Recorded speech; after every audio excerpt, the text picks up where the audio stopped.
खाकान नजीब साहब, सर ये हम आप डिस्कस कर रहे हैं वेज पे. I think we have sorted और we have pointed out the problems that are lying under the carpet right now.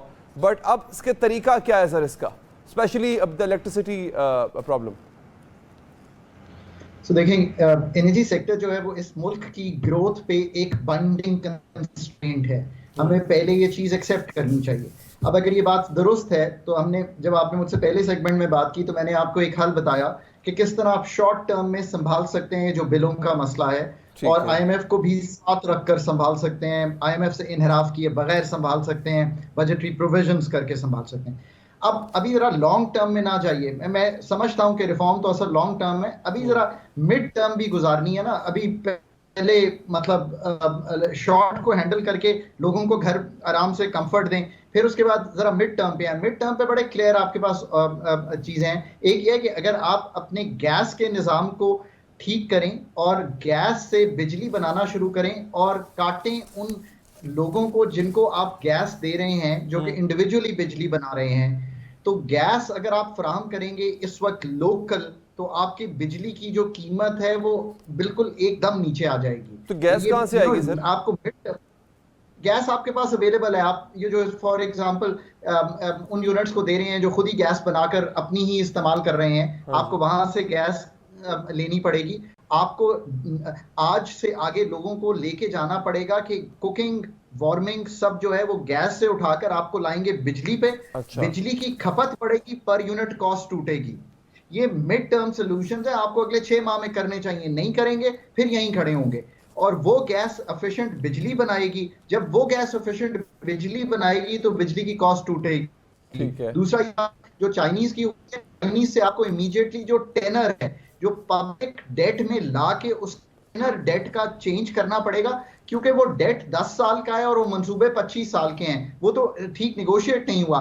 15 onwards जितने भी सीपेक के अंदर चाइनीज मंसूबे हैं आईपीपीज के, वो पहले भी काम जिसका जिक्र मेहताब कह रहे हैं वो उतना मैटर नहीं करते थे, पर वो काम तब भी इस्टेब्लिशमेंट ने बहुत जोर लगाकर किया था. हुकूमत बिल्कुल पीटीआई की थी. अब आपको फिर जोर लगाकर चाइनीज से ये जो डेट का टेनर है इसको ठीक करना है. ये दो चीजें जो हैं आपका मिड टर्म है. और तीसरी मिड टर्म की चीज ये है, यार ये तो तय करे ना, जो 520 अरब की बात अभी रुफका ने की है, ये कैसे चल सकता है कि आपका जो डिस्को लाहौर का है, और ये गुड डिस्को बैड डिस्को की भी कहानी नहीं है, जिस 520 अरब का जिक्र डॉक्टर साहब फरमा रहे हैं बिल्कुल दुरुस्त, उसमें से 72 अरब लाहौर के डिस्को का है. सो इसको समझिए. ये कहना कि जी लाहौर बहुत अच्छा है और हैदराबाद सिर्फ खराब है, जब मैं क्वांटम देखता हूं, क्योंकि क्वांटम लाहौर का बहुत बड़ा है, तो उसके 2% लॉस 72 अरब टीएनडी का लॉस दे रहे हैं. सो इसका तो फैसला कीजिए. ये आपको इमीडिएटली इसके जो बोर्ड, इसकी मैनेजमेंट, इसके सीईओज जो हैं विद इन द सिस्टम, जो इस वक्त बेस्ट रिसोर्स अवेलेबल है उसको कीजिए. सो ये तो है आपका मिड टर्म सोल्यूशन. अब ये इंप्लीमेंट करें ना, शॉर्ट टर्म मिड टर्म, फिर मुझसे 6 महीने में आके ये पूछें कि अब आगे कैसे चलना है. आगे भी बड़ा क्लियर है. आप टैरिफ का पहला रिफॉर्म कर दीजिए. अब आप केयर टेकर हों या बाद में आए, वो ये रिफॉर्म है कि हेस्को का टैरिफ वो होगा जो उनके लॉसेस के मुताबिक है, लाहौर का वो होगा जो उनके अच्छा, अगर यूं कहा जाए, एक मेरा तालिब इल्माना सवाल है, एक सवाल वो ये कि आपने कहा 6 महीने का टाइम, अभी जो टैरिफ आ रहा है इसको ब्रेक किया जाए इंस्टॉलमेंट्स में अगले 6 महीने तक, ताकि आवाम पे बोझ न पड़े. एक और उन 6 महीनों के दौरान जो आप रिफॉर्म स्ट्रक्चर एक बता रहे हैं उसको डेवलप किया जाए, ताकि उसके जो बात का टाइम है 6 महीने का, आपके पास इतने रिसोर्सेज होंगे, एनर्जी लॉसेस कम हो चुके होंगे, ताकि फिर सारे पे बोझ नहीं पड़ेगा. Very good. एक सवाल आपसे डॉक्टर साहब, एक और, फिर मैं आऊंगा आपके साहब की तरफ.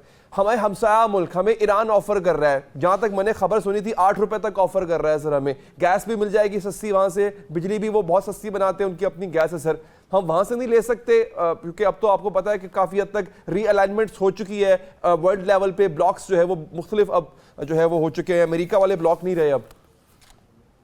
सो मैं उस पर भी आता हूं. मैं एक और बात कहूं, इन द शॉर्ट टर्म मैं इसका भी हामी हूं कि जीएसटी जो 17-18% है उसको 200 और 300 के जो प्रोटेक्टेड यूनिट्स हैं वहां से उठा लेना चाहिए. मैं इसका भी हामी हूं कि जो 200 का प्रोटेक्टेड क्लाइंट है मेरा, उसको मैंने ये कहा हुआ है कि अब तुम 6 महीने में अगर 200 से 201 पे भी चले जाओगे तो मैं तुम्हें 200 की प्रोटेक्शन उठा दूंगा. उसको वापस प्रोटेक्शन में लाइए, ताकि जो वल्नरेबल हैं उनको वल्नरेबल रखिए. और साथ ही टैरिफ रिफॉर्म शुरू कीजिए, ताकि जो एंड 6 महीने जब आप छोड़ेंगे तो मुझे टैरिफ रिफॉर्म ये भी दिखाई देगा कि मैंने टैरिफ डिफरेंशिएटेड कर दिया.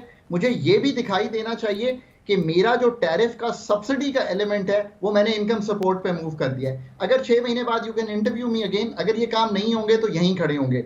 सॉरी, अब आप ये जो बात कर रहे हैं कि मैं ईरान से ले लूं, देखें ये सब तो ऐसी गुफ्तगू है कि जहां से आपको सस्ती एनर्जी मिलती है, चूंकि ये जो डीजल और पेट्रोल की खपत पाकिस्तान में कम हुई है, इसमें कुछ अंसर मेरा ख्याल है, क्योंकि शवाहिद तो मेरे पास नहीं है, जो इरानियन पेट्रोल आ रहा है शायद उसका भी एक अंसर शामिल है, कहा जाता है। सो बिल्कुल जी, ये कहा जाता है, पर मेरे पास वो नहीं।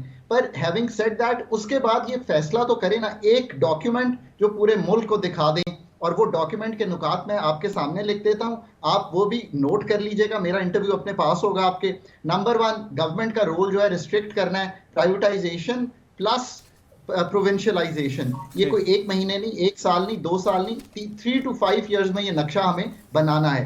ये जो बहुत अच्छी बात की मेहताब ने भी, फारूक साहब ने भी, आबिद भाई ने भी, कि आईपीपीज को गारंटीड रिटर्न से उठाएं, कोई आईपीपीज इसके बाद आईपीपी मोड में हम काम नहीं करेंगे। जो काम होगा वो B2B होगा, वो हम उस पे ले जाएंगे। हम पाकिस्तान की जो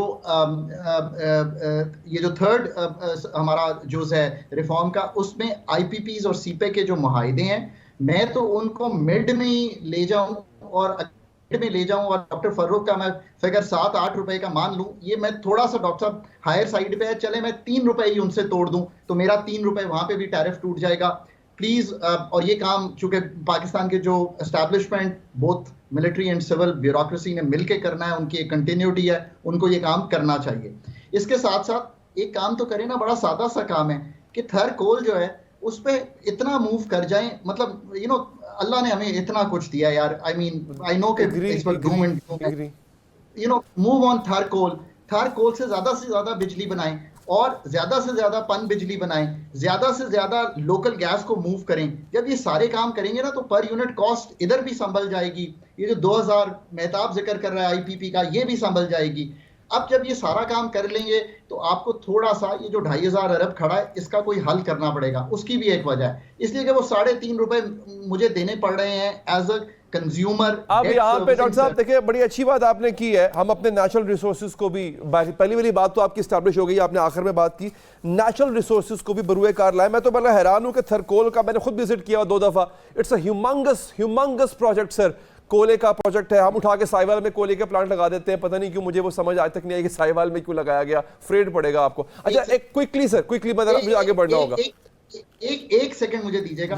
this is Pakistan real hope. मैंने एक 15 दिसंबर 2022 को एक मैंने पेपर लिखा था, फिर वो डॉन में उसका कुछ छोटा पेपर भी छपा, rocks and crops is Pakistan real hope. Believe करें इस चीज में, और मुझे बड़ी खुशी, रॉक्स एंड क्रॉप्स, यस। मैं जरा आपके पॉइंट को जरा डॉक्टर साहब की तरफ लेके जाना चाहता हूं, एक दफा फिर मैं आबिद साहब आपकी तरफ आऊंगा।